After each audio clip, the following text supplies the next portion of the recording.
அன்பிற்கும் மரியாதைக்கும் உரிய பெரியோர்களே,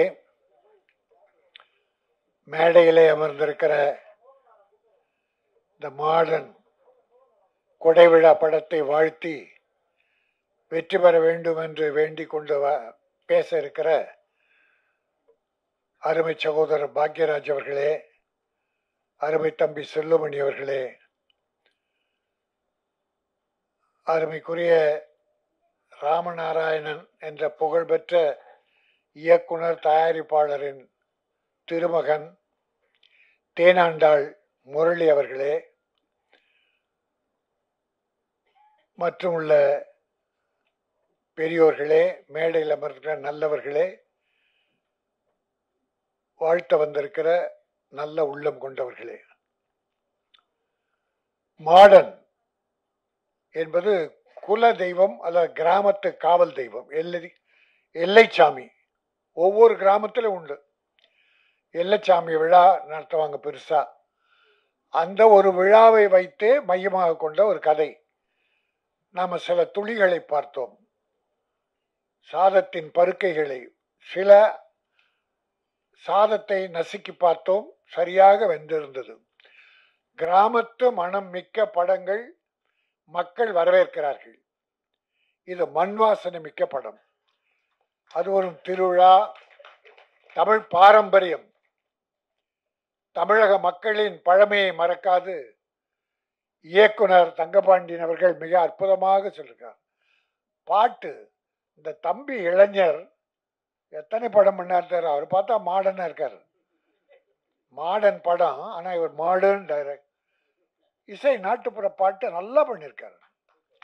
இந்த 3 பாட்டுமே நல்லா அருமையா இருந்தது. கிராமத்து மண் வாசனை இருந்தது. உங்களுக்கு சினிமா உலக வரலாற்றில் ராமநாராயணன் என்கிற ஒருவர் மிகப்பெரிய ஒரு பொன்னேட்டில் எழுதி போயிருக்கார். சிக்கனமா எப்படி படம் எடுக்கிறது. அதாவது சார், ஒரு 5 டீம் ஒர்க் பண்ணும் சார். இந்த ஒரு டீம் ஒரு கதை எழுதும், இங்க ஒரு டீம் ஒரு கதை எழுதும், இங்க ஒரு டீம் கதை எழுதும். ராமநாராயணன் ஒரு படம் எடுத்துக்கிட்டு இருப்பார். இங்க டிஸ்கஷன் ஓடும் அடுத்த படத்துக்கு, இங்க படம் எடுத்துட்டு இருப்பார். 25 நாள், 27 நாள், மேக்சிமம் 30 நாள் சார். 1-2 நாள் கூட தேவையானா பண்ணுவார். இல்லைனா கூட 30 நாளுக்குள்ள முடிச்சு அந்த படம் பூரா 70-80 படம் 100 நாள் ஓடி இருக்கு சார். தமிழ் திரையுலகின் வரலாறு. யார் படம் எடுக்க வந்தாலும் ராமநாராயணன் எப்படி படம் எடுத்தார் என்பதை கேட்டு தெரிந்து கொண்டு அந்த வழியை பின்பற்றினா எல்லாரும் ஜெயிக்கலாம். அத போல இந்த தம்பி 23 நாள்ல படம் எடுத்தார். அதுதான் ப்ரொடியூசரும் டைரக்டரும் கணவன் மனைவி மாதிரி. கணவன் சம்பாரிச்சு பணம் கொடுத்தா மனைவி அருமையா சமைச்சு கொடுப்பாங்க. போல ப்ரொடியூசர் பணத்தை எங்க இருந்தோ கொண்டாந்து கொடுத்தா டைரக்டர் அருமையா படம் பிடிச்சு கொடுக்கணும். அதனால ப்ரொடியூசரும் பிழைக்கலாம், டைரக்டரும் நல்லா இருக்கலாம், நிறைய படம் வரும், அவரும் நல்லா இருக்கலாம், சினிமா நல்லா இருக்கும், தொழிலாளர்கள் நல்லா இருப்பாங்க. நான் எனக்கு இந்த பெரிய பெரிய கோடி கோடி வாங்குறாங்களே அந்த நடிகர்களை பற்றியோ டைரக்டர் பற்றியோ நான் கவலைப்படுறதில்லை. இந்த எளிமையா சின்ன பட ப்ரொடியூசர்கள் நல்லா இருந்தா இந்த சினிமா நல்லா இருக்கும். வருஷத்துக்கு ஒரு 20-25 இல்லை 30 பெரிய படம் தான் வருது. ஆனா 150 சின்ன படம் வருது. தம்பி செல்வமணி இருக்காரு, தொழிற்சங்க தலைவர், பெப்சி தலைவர்.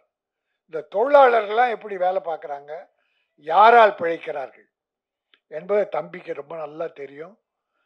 ஆகவே இந்த படம் எனக்கு ரொம்ப பிடிச்சிருக்கு. நாங்கள் ரொம்ப நாளாவே ஒரு சிட்டி லவ், ஃபைட்டு, வெஞ்சன்ஸ் அந்த மாதிரி படமே ட்ரெய்லர் பார்த்துட்டு இருந்தோம். ஒரு 6 மாதத்துக்கு அப்புறம் இப்போ ஒரு அருமையான கிராமியம் படத்தை பார்த்தோம். மிக்க மகிழ்ச்சி. படம் நல்லா இருக்கு. இதில் எல்லாருக்கும் லைஃப் கிடைக்கணும் என்று இறைவனை நான் வேண்டுகிறேன். அதோடு ஒரு விஷயத்தை நான் சொல்லிடுறேன். போன வாரம் ஒரு 4 நாளைக்கு முன்னால் ஒரு பேப்பர் செய்தி திரையுலகையே குலுங்க வச்சிருச்சு, கதிகலங்க வச்சிருச்சு. நடிகர் திலகம் சிவாஜி கணேசனின் வீடு ஏலம். பத்திரிகை டிவி பூரா கதறிச்சு.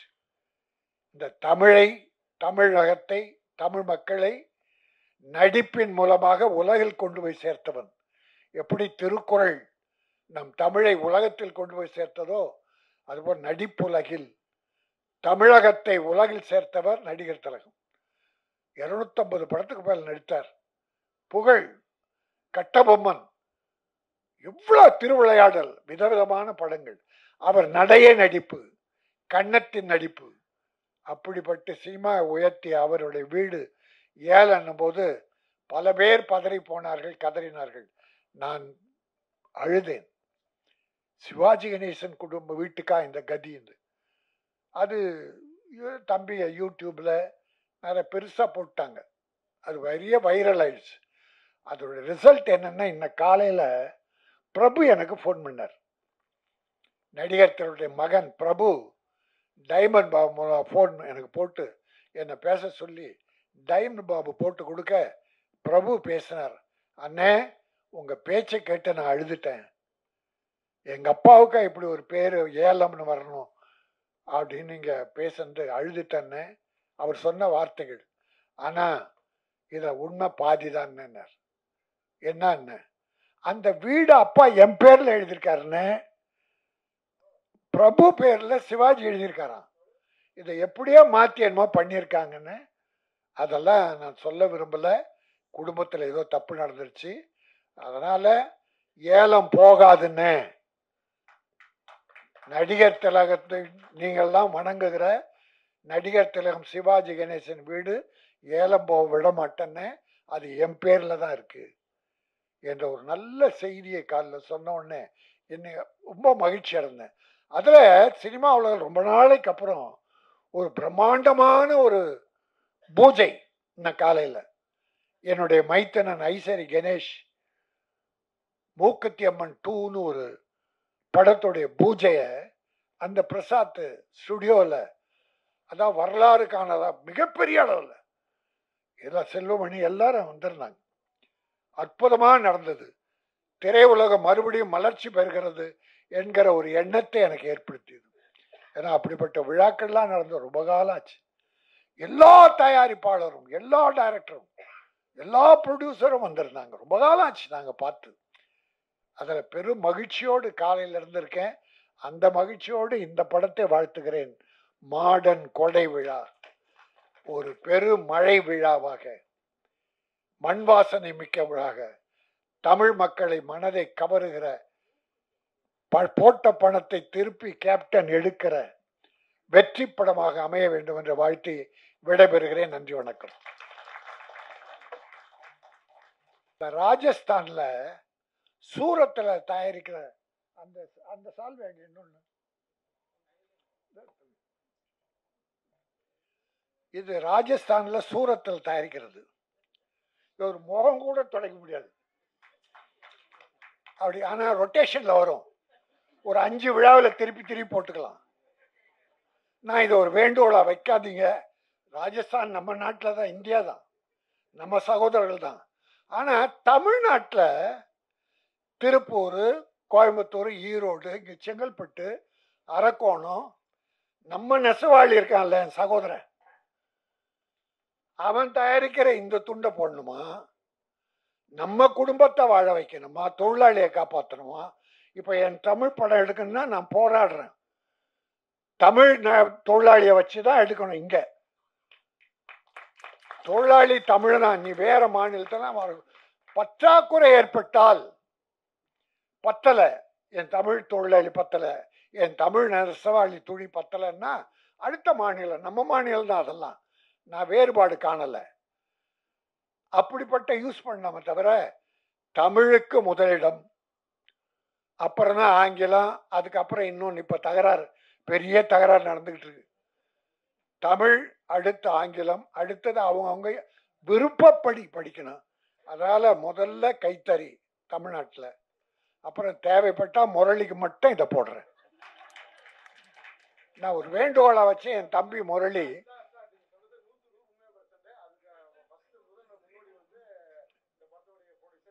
இல்லை முரளிக்கு நான் கேப்டன் தாங்க. நன்றி நன்றி. Right, thank you. அதான் அதுக்காக எல்லாரும் பிஆர்ஓக்களும் தயவு செய்து கைத்தறி ஆடை கொடுங்க. நன்றி, வணக்கம்.